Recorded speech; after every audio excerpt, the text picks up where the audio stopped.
अहिले चाहिँ हामी यो सिन्कोबेको यो स्टेसनको पछाडिपट्टि ठ्याक्क पौडी खेल्न आइरहेछौँ। एकदम रमाइलो भयो। पौडी चाहिँ खेलिसक्यो। पौडी खेलेको चाहिँ भिडियो चाहिँ बनाइएन, मान्छे धेरै थिए, त्यही भएर एकदम रमाइलो छ यो ठाउँ। यहाँ सबै पौडी खेल्न आइरहेछन्। म सबै देखाइदिन्छु ल तपाईँहरूलाई। धेरै छ नि यहाँ पौडी खेल्ने। हेर्नुहोस्, तपाईँहरू हेर्न सक्नुहुन्छ।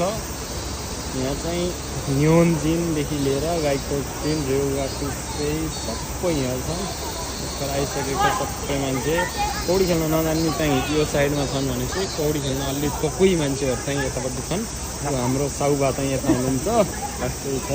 साउबाको भनाइ के छ यहाँ पौडी खेल्न आउँदा कस्तो फिल भइरहेछ? पोहोर पनि आयो होइन, तर पोहोरको अनुसार मैले चाहिँ पानी अलि थोरै र अनि फेरि अलि के भन्छ अलि फोहोर जस्तो रहेछ होइन। पोहोर चाहिँ पानी थियो, तर अनि अलि यहाँ चाहिँ त्यहाँको बिचको ढुङ्गा यतातिर आइदिएको भए चाहिँ मान्छेहरू अलिक खेल्न पाउने ठाउँ पनि हुन्थ्यो।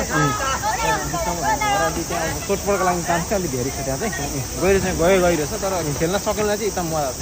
एकचोटि चाहिँ सबैजना आइदिनु होला यहाँ आएर। पहिला चाहिँ के अरे ओसाका पहिले टाढै पर्छ भनौँ, जो कोबे बस्नु हुने सबैहरूलाई चाहिँ कोबेहरूलाई चाहिँ आएर भन्नु यस्तो अब गर्मीको सिजनमा चाहिँ यसो पौडी खेलेर रमाइलो गर्ने मन छ भने चाहिँ हाम्रो सिन्कोबे स्टेसन अगाडि स्टेसनको तलबाट आएको छ यो।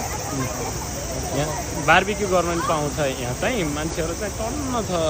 यस्ता बुढी चुल्लीहरूदेखि ल्याएर यस्ता भइसकेका तरुनीहरू पनि सबै यहाँ देख्न पाइन्छ। धन्यवाद।